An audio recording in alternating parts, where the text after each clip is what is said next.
बड़ा सा ट्रॉफ़ी अपने नाम किया है, जो बंजारी को आज वाकई गौरवान्वित करा रहा है। सबसे पहले हमारे ऑडियंस को अपना नाम बताइए। जी, मेरा नाम नफ़ीस सिद्दीकी हुआ।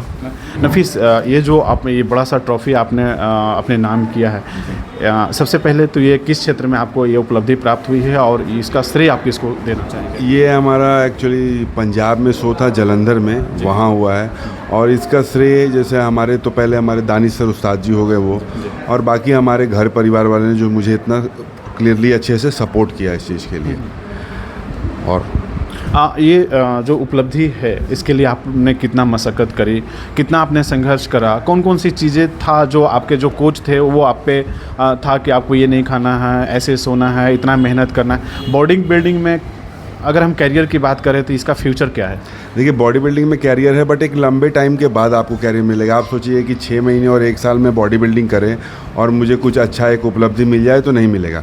बाकी जहाँ तक रही खाने पीने की बात, तो इसके अंदर कंट्रोलिंग बहुत होना चाहिए। कंट्रोलिंग इन द सेंस कि आप मीठा साल तक आपको नहीं खाना होगा। सबसे बड़ी बात, जब हम एक प्रेप पे आते हैं, जब मुझे 3 महीने पहले कंपटीशन खेलना होता है, तो हमारा हर एक चीज़ लिमिट से हो जाता है। मतलब चावल भी एक लिमिट में खाना है, चिकन भी एक लिमिटेड वे में रहेगा, और सब कुछ बॉडी बिल्डिंग आपको तो पहले खाना हमेशा वेट करके ही खाना होगा। ऐसा नहीं कि अंदाजे पे आज ये खा लिया, कल वो खा लिया। और सबसे बड़ी बात ये होती है कि आप साल भर एक ही खाना और उसी वक्त पे खाना, ये बहुत बड़ा चैलेंजिंग होता है हर एक व्यक्ति के लिए।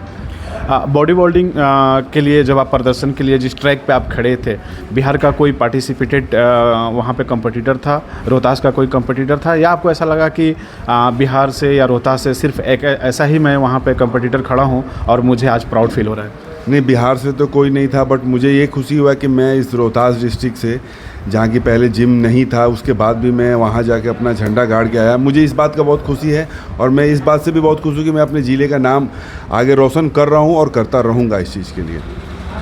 इतनी बड़ी शील्ड, इससे पहले बॉडी बिल्डिंग की बात अगर हम करें, कबड्डी होता है, क्रिकेट होता है, फुटबॉल होता है, या बहुत सारे ऐसे स्पोर्ट्स हैं, एथलीट हैं जिसमें बच्चे युवा आइकॉन होते हैं और जो इस तरह के शील्ड अपने नाम करते हैं। बॉडी बिल्डिंग में पहली बार इस तरह का जो मेडल है, ये शील्ड है, ये बंजारी को आपने समर्पित किया है।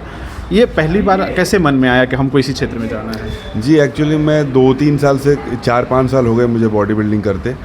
तो मेरा मन, पहले मैं बाहर रहता था, बाहर पढ़ाई की मैंने, तो यहाँ आने के बाद मुझे कुछ वैसा फोकस करने को नहीं मिला, सिर्फ बिज़नेस देखना। और बाहर जब आप बाहर रहते हो तो आपको बहुत तरह इन्वायरमेंट मिलता है, तो यहाँ मुझे कुछ नहीं मिला फोकसिंग करने के लिए। तो मैं सोचा कुछ एक ऐसा काम करूँ ताकि उससे हमारा भी नाम हो और एक मेरी अपनी अलग पहचान बन सके।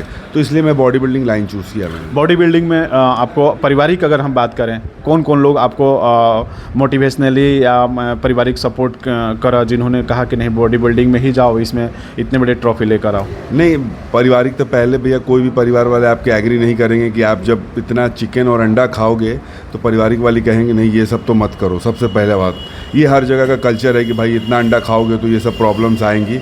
तो स्टार्टिंग में मुझे इस चीज़ के लिए कहीं से सपोर्ट नहीं मिला, बट धीरे धीरे घर वाले जब देखे कि नहीं एक मुकाम हासिल करने लगा लड़का, तो फिर बोले कि नहीं तुम, अच्छा है यही कि एटलीस्ट गलत रास्ते से दूर होकर तुम अपने फिटनेस पे ध्यान दे रहे हो, तो तुम बॉडी बिल्डिंग करो और एक कामयाबी हासिल करो। किसको बाय नेम, किसको? Sister, brother, mother, father?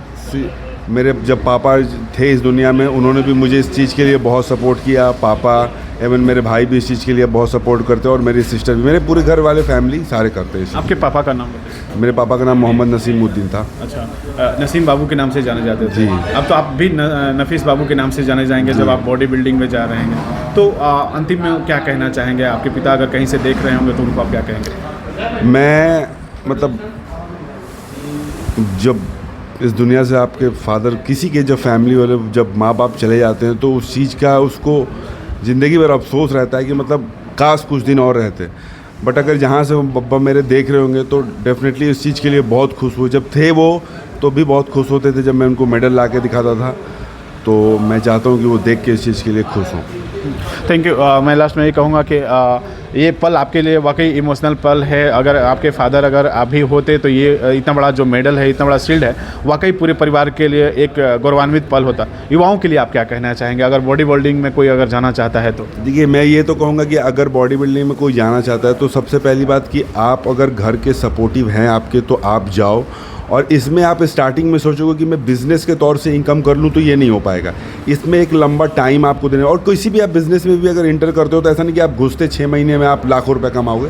तो बॉडी बिल्डिंग में भी वही है। मैं बट युवाओं को ये कहना चाहूँगा कि भाई स्पोर्ट्स पे ध्यान देना ज़रूरी है। आप अपने शरीर पे बहुत ही ज़्यादा ध्यान दो, क्योंकि आज के टाइम पे अगर एक बार हॉस्पिटलाइज हो गए आप, तो आपकी जितनी बनी बनाई पूंजी है ना, सब एक बार में निकल जाएगी। तो आप at least running, walking, morning, evening, ये सब आप करना ज़रूरी है हर एक व्यक्ति को। ये युवा हो या एक 40 से 50 साल का हो या 60 से 70 साल का हो, फिटनेस पे ध्यान देना बहुत ही आवश्यकता ज़रूरी है। इसके बाद आपका नेक्स्ट प्लान क्या होगा? जी, इसके बाद मेरा जून में शो है, 12 जून को शेरू क्लासिक।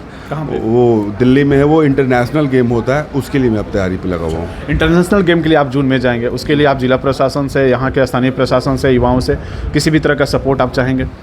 जी, सपोर्ट बस ये कहूँगा कि सब अपने मेरे साइड से दुआ और प्रार्थना करें, इतना ही मेरे लिए काफ़ी रहेगा। थैंक यू नफीस, बहुत बहुत बधाई, आपने ये मेडल